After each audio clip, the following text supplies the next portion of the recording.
Welcome to Break Bias. I'm your host, Brad Kramer. It's the 60th episode, and I'm here ahead of the Austrian Grand Prix.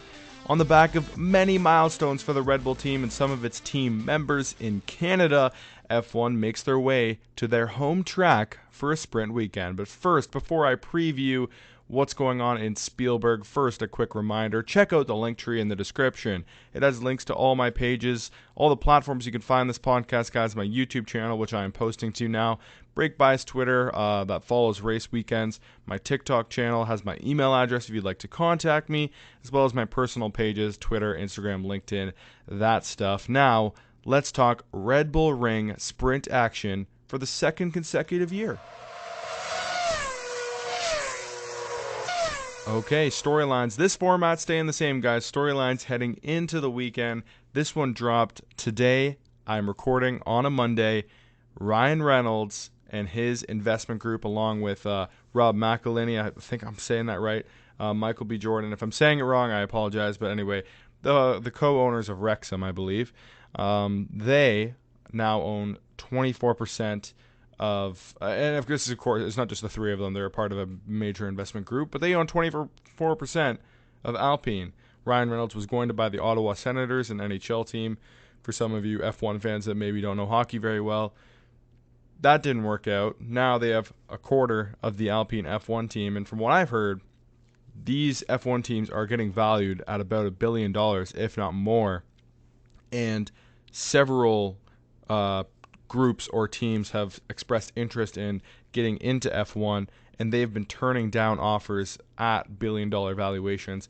These teams think they're worth even more than $1 billion. That is crazy to think about. And speaking of which, the High-Tech GP, they are an F2 team. They also have put in a bid to join the F1 grid in 2026. I don't know how the hell they get in and Andretti Cadillac doesn't. And then we also don't even know if there's going to be any other teams that are going to be doing the same. I can't see High-Tech making it in at all, but anyway, just thought I'd share that too. An F2 team is also trying to get into F1, so that is interesting. Some other things going on. I mean, I feel like I'm waiting every single day for this Lewis Hamilton contract to be announced, and it still hasn't happened, although it does look increasingly likely that, of course, it was going to be Mercedes. All this time, I just think maybe Lewis is... I don't know if they're trying to work out term. I feel like Lewis knows exactly how many years he wants to do, and I wouldn't be surprised if he is honestly just holding out for some sort of like extra perk in the contract. I really have no idea. I'm completely speculating, but we're still waiting for that Lewis Hamilton contract to come out, which I think is kind of interesting. But what I think is perhaps even more interesting is all this buzz about Daniel Ricciardo potentially coming to AlphaTauri. I think this was discussed earlier on, and I was like, guys, come on, it's got to be Liam Lawson. If they're going to drop Nick DeVries, not a chance Ricciardo takes that seat, right? However, he has said that he wants to end his career at Red Bull Racing and, quote, knows he probably needs to work his way up. What does that mean? Well, it's how he started his career. He started with Toro Rosso. He made it to the Red Bull team. I think that shows that he would actually be down to go to AlphaTauri. See if he can prove his worth against someone like Yuki Tsunoda, who's driving pretty well this year, and then see if if Perez continues to struggle the way he is, he can maybe earn himself an opportunity. Could you imagine? That would be just an absolute insane redemption from Daniel Ricciardo, and I think he is definitely missed on the grid this year. Not only has the racing just been kind of poor in 2023, just because of the nature of the competitive order, we're also missing that Daniel Ricciardo element that makes some of the off-track stuff so fun. I think that is an element of 2023 that is lacking at the moment. And more Daniel, better life. You know what I'm saying? So I would definitely welcome a Ricciardo move to AlphaTauri. Does it make sense for Red Bull? Is Liam Lawson getting absolutely shafted if that happens? Both those things could be argued for sure. But I think the casual fan for sure, they don't give a shit who Liam Lawson is, and I'm sorry for the language, but it's just the truth. Liam Lawson, I think, is a good guy. I think he's a great driver and probably deserves the seat. Ricciardo has had his time, but everybody loves Daniel Ricciardo, man, so I think that's a tough one for the Kiwi. But anyway, on the topic of Red Bull, I think this is a more, I guess, serious topic heading in, and I kind of teased this last week on the Canada review episode, but this is the first time Red Bull is racing at the Red Bull Ring since the passing of Dietrich Mateschitz, who of course was extremely influential in basically where they are today. So I think this weekend will mean a lot to them. If they were to, get those milestones of their 200th win in F1, or sorry, their 100th win in F1, 200 wins for Newey, 100. What was it for Max? What was the milestone that Max got? Jeez, I'm asking you guys like you guys can respond to me. So maybe some of you are yelling into your speaker right now, but I already forget what the milestone. Oh, he matched Ayrton Senna. That's what it was. There you go. See, thanks for telling me, guys. I wouldn't have figured that out without you yelling into your speaker. So, thank you. He matched Ayrton Senna. If all that happened at the Austrian Grand Prix, I think that would have been extra special, especially, of course, the team. Of course, Max Verstappen and Newey are a little bit individual records, but the team getting their 100th win, if they were able to do that at Austria, I think that would have been quite the celebration. However, they are going to want to win here, no doubt about it. And honestly, kind of segueing into just some on-track stuff, I love the Red Bull Ring. I think it's a fantastic track. Really short lap, but it's high speed. I think it's the perfect place to have a sprint, which I will go through the format again for some who may need some reminding because it is still a brand new format this year. And there's so much more action. I don't blame you if you missed some of what happened in Baku and you need a bit of a refresher of how F1 is doing their sprints this year. I completely understand that. But anyway, Austria, fantastic track. I'm going to have more on that actually in a bit. So why don't we get into some performance upgrades that are coming to Austria, or at least some performance storylines. Let's put it that way, because I think the only team bringing major upgrades to Austria is McLaren. So why don't we just start with them? They have some monumental updates coming over the next few races, actually. And I think this is the first, since Baku, their first major upgrade again. And they have said that they are bringing pretty much new parts to every single aerodynamic bit on their cars. That is pretty wild to hear. I'm not sure how much they've already changed or if that means starting this race. However, the European races, the McLaren is going to rapidly change, and we will see if some of these new hires, the wind tunnel running, any of that is starting to pay any dividends. I'm not sure. Tim did say a couple weeks ago, I don't think the wind tunnel is operational yet, but still, let's see if they can make some progress. I think it's pretty important for the team and their fans. I think their fans deserve better than what they're putting up right now. McLaren is a better team than they have been performing on track. So I'm hoping for Lando Norris also deserves better. Like let's be real here.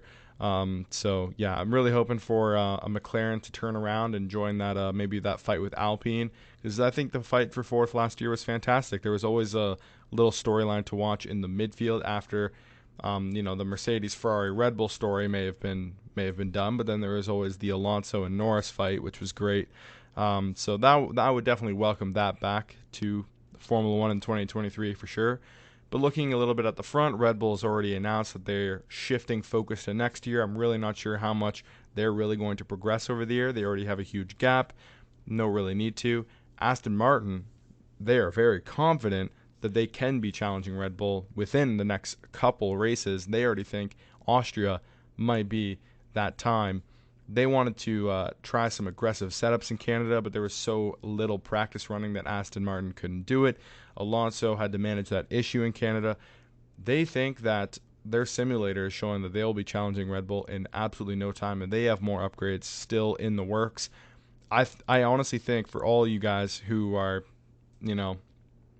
pessimistic about this season so far, and I don't blame you. In fact, I was just having a talk with one of my friends who used to watch F1, not directly with me, but he would watch the races and we would talk about it after, and he was like, man, like I just haven't watched much this year. It's all the same, and the races haven't been good. And he's a Ferrari fan, so I understand also being in just agony 24/7 watching that team.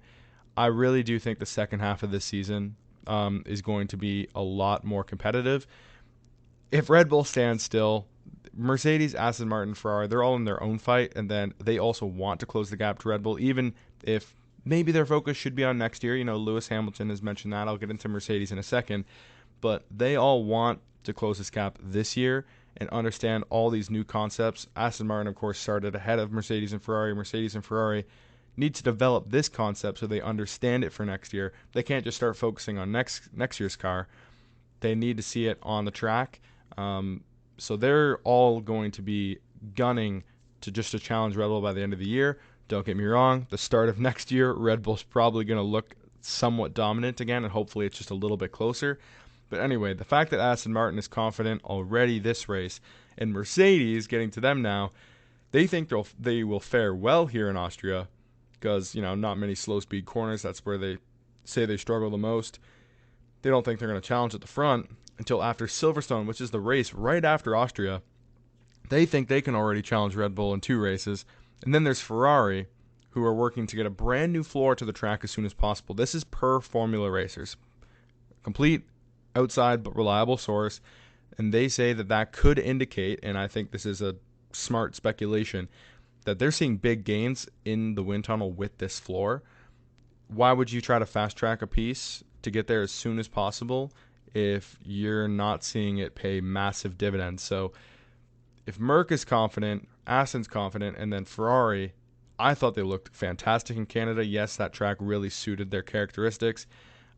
If this floor that they're bringing, that they're fast tracking to their car, if it's super successful, could you imagine, even if Red Bull already has this championship sewn up, just the second half of the season with all 4 of them actually battling for the lead? Yes, the championship's not on the line.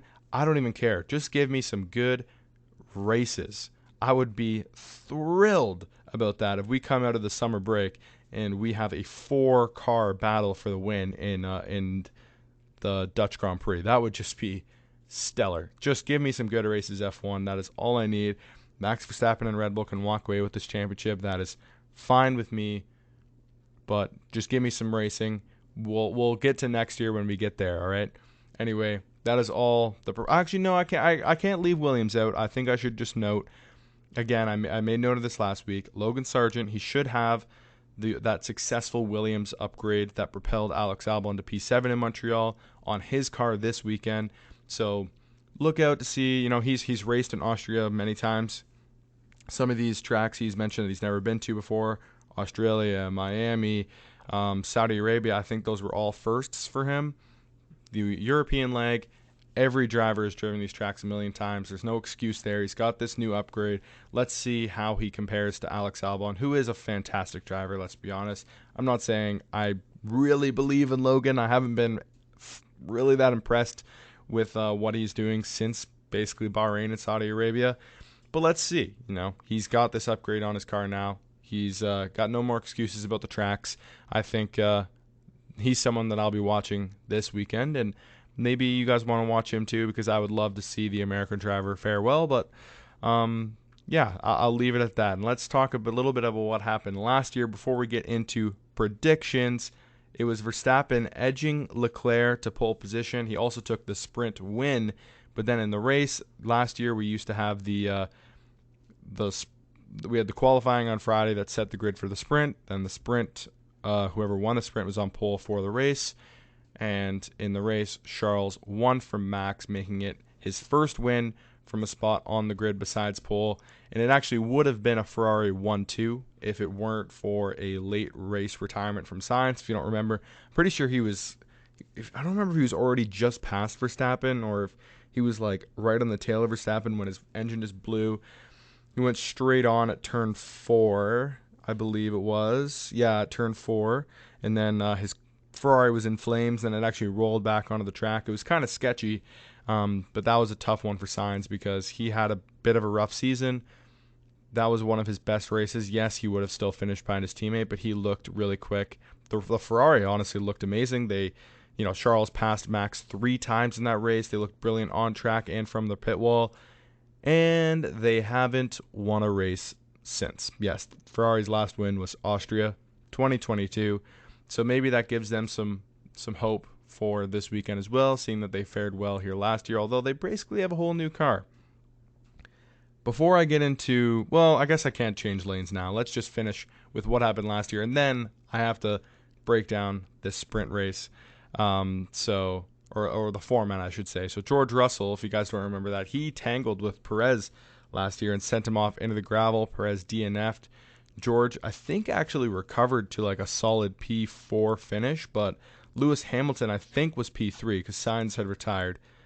So I think Lewis was P3, but like 40 seconds behind Max or something. Like, I remember him just being an absolute no man's land. George Russell is probably like an extra 18 seconds because I think he got a 5-second penalty. I should have confirmed all this, but I'm fairly positive that that's kind of how it went. And then Ocon was very strong here with a very underrated P5. And then Haas with their best weekend of the year in P6 and P8. That was 14 of their 37 points last year. And, of course, Mick Schumacher's by far best result in F1. We also saw Mick Schumacher getting pissed in the sprint because he felt that he was quicker than Kevin and they should have let him by. And they're like, no, hold position. We're Haas. We need some freaking points. So speaking of which, I think Haas actually scored an extra 1 or 2 points in the sprint, and I didn't even count those. So that's like 16 of their points, right? Because P6 is 8, P8 is 4. Oh, so that did actually count the 2 points from the sprint. Okay, never mind. Also, last year in Austria, who remembers the 5-car battle? That was epic. We had one of the most brilliant racing moments of the year last year with Norris, Zhou, Alonso, and then the Haas guys, Magnussen and Schumacher. Just fantastic. I don't remember who came out on top. I want to say it was Norris, and then Zhou is the one who lost out. But just amazing racing through like a couple corners with 5 cars. Then you also can't forget the Alonso finger wag to Tsunoda. Just brilliant stuff, classic Alonso. And honestly, it was a good race last year. It's strange that it just doesn't really feel like it wasn't really remembered as a great race. And I do remember, this is a weird thing to remember, but a friend of mine who I had spoken to right after the Austrian Grand Prix was like, well, that was a stinker. And I was like, were we watching the same thing? What are you talking about? Like, we had multiple passes for the lead. We had a 5-car battle. We had Alonso going rogue. Like, it was incredible. We even had some crashing. Like, I know some people don't want to see the drivers just run into each other, but for some people that does, enhance the watching experience. So I feel like the race had everything, and it was somehow not held in a really high regard. Yes, it wasn't Silverstone. Yes, it wasn't Brazil. Those tracks are always fantastic, and those races seem to always deliver. But I thought the Austrian Grand Prix was great. I think it's one of the best venues for a sprint. You're going to get around the lap a lot of times, even in a sprint race, just because of how short it is. You got the 3 DRS zones. It's just great stuff. I love racing there on the F1 game too. I think Austria is great. If you guys haven't figured that already, I know I'm just talking about how great it is. Anyway, my prediction though, for qualifying, on pole position, I think on a short lap, it's a little bit harder for, Max to dominate, especially in qualifying. If it's dry, I actually haven't even looked at the forecast. If it's dry, maybe someone could hop in there, but honestly, I don't think so. I think Max Verstappen's got this. I think he's actually really, really strong in Austria, but for whatever reason, last year, the Red Bull, who is usually so good on their tires, I think they had to screwed something up on their setup because their tire deg was horrendous, which is like one of their biggest strengths. So Ferrari somehow was better on their tires than Red Bull was last year, so that says a lot. But yeah, I'm gonna stick with Max on pole. I think Checo makes it into Q3, but I actually think that this time he makes it into Q3, but then disappoints in Q3. I'm going to say Charles Leclerc gets right up at the front. He might start on the front row. And then, oh my God, how did I forget? Okay, well, I guess I'll do my predictions in order of the format. So there we go. So it starts with practice on Friday, guys, and then it goes straight into qualifying where Max will be on pole, Charles Leclerc P2, and then P3, give me Sainz. I think the Ferrari's going to have a great qualifying. Then I'll go Alonso P4, Checo P5, and then the Mercedes boys, I think they're going to not have the greatest weekend, and it might bring them back down to earth a bit. I think they'll be good in the race, but in qualifying, I see them underneath those guys. And then for the sprint shootout, that is on Saturday morning. It's a whole nother qualifying. it's kind of strange because it's like, well, we just had a qualifying. How much is going to change? It might not, but you never know. You also might get completely different conditions. Anyway, that sprint shootout sets the grid for the sprint. The qualifying on Friday is for the Grand Prix, so that is why it's completely new. It's Saturday is basically sprint day. I'm not going to make a prediction for the sprint shootout because I would say it's going to be the same. The same prediction I just had is what's going to happen then, unless there's different conditions. But I haven't looked at the forecast, so there's that. Sprint race, I think Max converts. I think without strategy coming into play, that he's not just going to lose out in one stint. So I think he wins the sprint. And then I will say that Alonso gets past Sainz. Leclerc converts a P2. Perez, we'll say he holds position. I'll say Perez. Perez will also pass Sainz. Perez will get P4. There you go. So there's your podium for the sprint shootout, or for the sprint. I'm going to say it's Max, Leclerc, Alonso. But then for the race, I'm going to say Max keeps winning, but this time I'm going to say it's a great battle between Ferrari, Mercedes, and Alonso throughout the whole thing. Alonso gets the P2. He works his way up. Leclerc falls back to P3, and Perez is P4. So obviously I'm not predicting a great weekend for Mercedes. No podium for them here. But my bold prediction will be that Alpine will be biting at the heels of the top four. I know that's not that bold, but I really think they're going to be in that fight. I feel like it's probably going to be like a P6 and a P8 type of thing.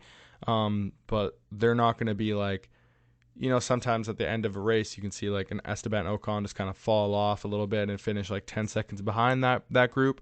I'm saying they're with them the whole time. There's going to be battling between, like Ocon and Sainz at some point or something like that.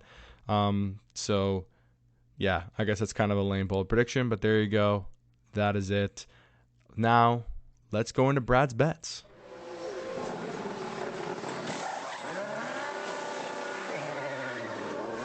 All right, now it's time for Brad's bets, which means we have to go back to the Canadian Grand Prix a couple weeks ago for a review of my picks. I had Lewis and Alonso on the podium. Both of those hit. I did not have Lance Stroll top 6, but I did give that one to you guys. He was nowhere close. I said you got to take the over for 18.5 classified cars. Of course, we did have 2 retirements with George Russell and Logan Sargent. We also had no safety car period. I did say take one or the other. I mean, I guess to be fair, I did say take one or the other for Lewis or Alonso as well. Both, we had a safety car and we had 2 retirements, so neither of those hit. And of course, my long shot, that was never going to happen for Lance Stroll on the podium, also did not hit. So not a great week, but I did avoid the both Red Bulls on the podium, which is nice. So this week, I have minus 160 for Alonso podium. I think this is almost guaranteed. So minus 160 money is not too shabby. I think plus 300 for one of the Haas's to finish in the points. I'm not just going off of last year, but I do think that Haas has always, for some reason, gone well here in Austria. It's just really hard to make it into the points, so I get it, but that's why it's plus 300. This is a tough one, and I think if there's any race where Haas is going to sneak in there, it probably is Austria. And then I think this is also a good one. Between 5 and 10 seconds winning margin, plus 300, it is usually much closer to even money. Over 10 seconds is a massive favorite here. I actually think that this race could definitely be closer to Max Verstappen again than, past races before Canada, per se. So I don't mind plus 300 for the between 10 and 5 seconds.